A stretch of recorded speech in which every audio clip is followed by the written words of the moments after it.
Halo, jumpa lagi dengan saya di Kuliah Apoteker Anton. Kali ini kita akan membahas tentang validitas kuesioner dan reliabilitas kuesioner. Dan ini adalah video kedua dari 3 video yang membicarakan tentang ini. Di bagian kedua ini kita akan secara spesifik membicarakan tentang validitas, ya. Dan lebih detailnya kita akan bicarakan tentang tipe-tipe validitas dan juga atau macam validitas itu seperti apa, dan juga cara-cara asesmennya, cara-cara penilaiannya atau menentukan validitasnya itu seperti apa. Baik, ada 3 macam paling enggak, tergantung referensi yang mau Anda pakai seperti apa. Kadang satu sama lain agak sedikit berbeda, untuk mereka menyebut validitas itu dengan yang bermacam-macam, dan pengelompoknya juga bermacam, cara pengelompokannya juga bermacam-macam. Tapi paling tidak kita bisa kenal 3 macam validitas, dan nanti bisa ada banyak sekali validitas turunannya gitu ya.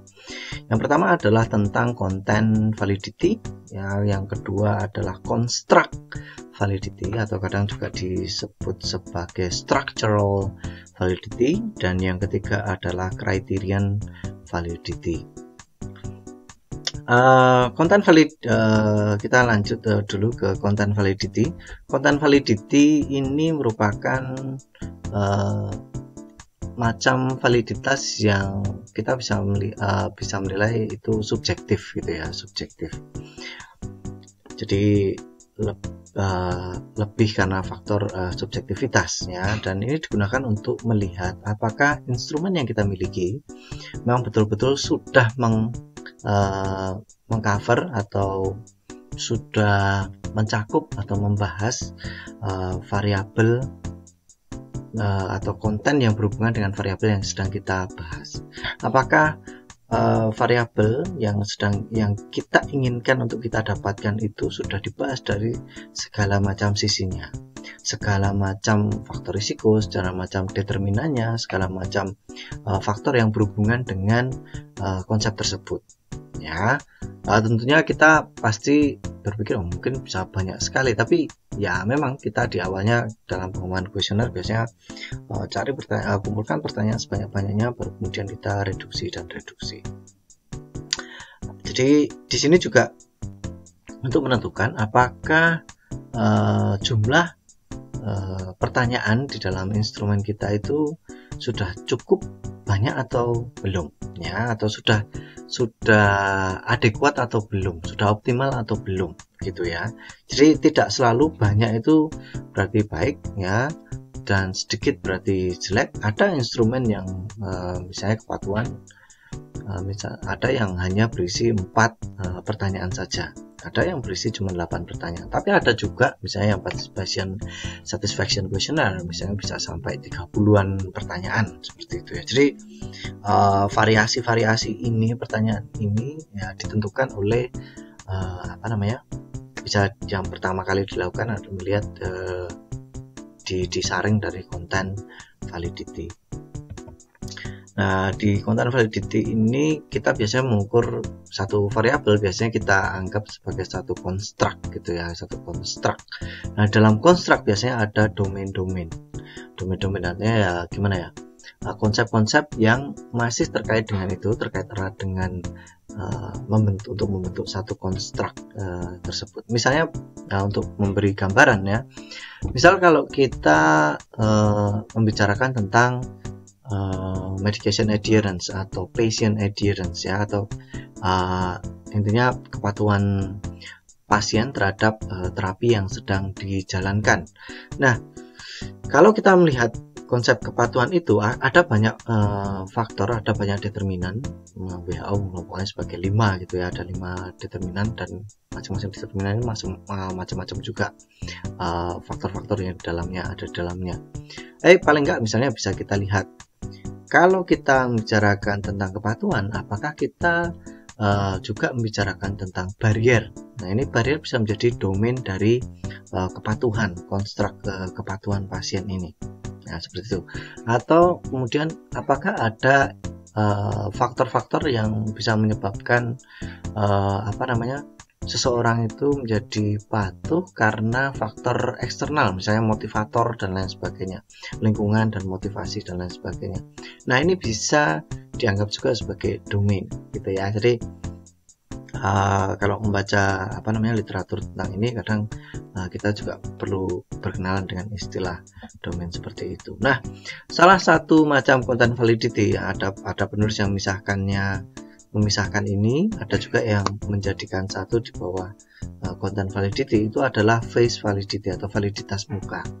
Ya, yang artinya validitas muka itu sebenarnya gampangannya, apakah kalau orang yang ingin kita kumpulkan datanya melalui kuesioner itu melihat kuesioner tersebut, ya, membaca kuesioner atau pertanyaan-pertanyaan dalam kuesioner tersebut, apakah pernyataan atau pertanyaan yang ada di dalamnya itu ambigu atau sudah mudah untuk tidak ambigu gitu, atau mudah secara redaksional, mudah untuk ditangkap maknanya dan instruksinya juga gitu ya. Jadi tidak menimbulkan pemahaman ganda dan lain sebagainya. Nah, harusnya yang baik ya tidak ambigu, tidak ada pemahaman ganda, jelas ya, tidak terlalu bertele-tele dan lain sebagainya. Nah, ini yang namanya assessment face validity. Dan pada umumnya ya, minimumnya kalau melakukan penelitian menggunakan kuesioner, ini yang harus dilakukan. Ya, paling tidak penilaian validitas inilah yang perlu dilakukan ya, minimal. Kalau ditambah dengan yang lain jelas sangat lebih bagus gitu ya, agar kuesioner kita mantap. Tapi minimal ya kita ini. Jadi kalau Anda mau skripsi paling enggak kalau pakai kuesioner ya, paling enggak ini juga perlu dilakukan. Baik, assessment content validity itu seperti apa? Misalnya kita menanyakan responden misalnya lewat pilot survei, atau tidak perlu lewat pilot survei juga nggak apa-apa. Kita berikan instrumen yang sudah kita rancang ini kepada beberapa responden yang kira-kira mewakili, atau partisipan yang mewakili populasi yang besok akan kita tanyai ya. Misal kita ingin penelitian pada kelompok pasien hipertensi ya, besok survei kita yang actual itu kita lakukan pada kelompok pasien hipertensi. Maka kita bisa melakukan focus group discussion untuk menilai instrumen kita melalui orang-orang yang memiliki hipertensi ya. Itu salah satunya. Baik, kemudian kita perlu melakukan revisi berdasarkan masukan dari mereka, terutama terkait redaksional ya. Apakah kalau mereka membaca pertanyaan atau pernyataan, satu pernyataan itu gampang atau enggak, jelas atau enggak, sudah clear atau belum untuk dijawab ya. Apapun yang istilah dan lain sebagainya terkait dengan pemahaman itu perlu membuat pengembang kuesioner berpikir ulang untuk membuat redaksional yang mungkin lebih jelas. Nah, proses ini bisa jadi tidak hanya sekali jadi, tapi bisa beberapa kali dilakukan sampai clear ya, sampai jelas. Nah, kemudian bisa juga bertanya kepada expert atau ahli di bidang tersebut ya, bisa jadi lebih dari 2 ya. 1 nggak masalah, tapi biasanya lebih baik lebih dari 1, 2 oke, lebih dari 2 juga lebih bagus lagi. Baru kemudian kita rewarding lagi ya, kita redaksional kita ganti lagi, juga agreement di antara mereka juga kita lihat ya, kesepakatan antara mereka. Misalnya kita punya 50 daftar pertanyaan gitu ya, kemudian kita tanya kepada mereka ya, apakah manakah pertanyaan yang perlu dimasukkan, perlu dipertahankan, mana yang tidak, dan lain sebagainya. Itu merupakan juga content validity ya. Nah, proses ini bisa berulang-ulang, content validity. Kemudian ada yang namanya construct validity, gambarnya orang bangun gitu ya. Nah, construct validity ini digunakan untuk melihat apakah ya suatu instrumen yang kita buat itu betul-betul cukup untuk mengukur ya konstruk atau gampangnya variabel ya yang akan kita ukur ya. Kalau kita ngomongkan tentang stres ya, stres yang mungkin stres WFH gitu ya, karena WFH, karena SFH gitu ya di masa pandemi ini. Apakah memang pertanyaan yang kita buat untuk instrumen tersebut itu sudah cukup untuk betul-betul mengukur konstruk tentang stres gitu ya, spesifik tentang stres. Nah, ini bisa saja disebut sebagai structural validity ya, karena konstruknya juga mirip-mirip dengan structure gitu ya. Kemudian paling gampang pertanyaannya misalnya, apakah kalau seorang memiliki nilai skor misalnya ya, ini tentang kepatuhan, punya skor yang tinggi tentang kepatuhan, apakah betul-betul ya kepatuhannya itu memang level yang baik atau berada pada tingkatan yang baik ya. Maksudnya kontrak validity bisa dilihat ya atau dibuktikan dengan melalui yang namanya homogenitas, kemudian convergence, dan teori evidence. Nah, saya tidak begitu familiar dengan yang namanya convergence, tapi untuk homogenitas itu pada umumnya alat kita itu ya diukur dengan melihat apakah sudah pertanyaan-pertanyaan itu ya yang ada di dalam itu apakah sudah sama-sama mengukur, dilihat setiap pertanyaan, dilihat hubungannya satu sama lain, apakah dia bisa mengukur konsep yang sama ya, konstruk yang sama. Nah, itu biasanya diuji dengan uji statistika tertentu ya.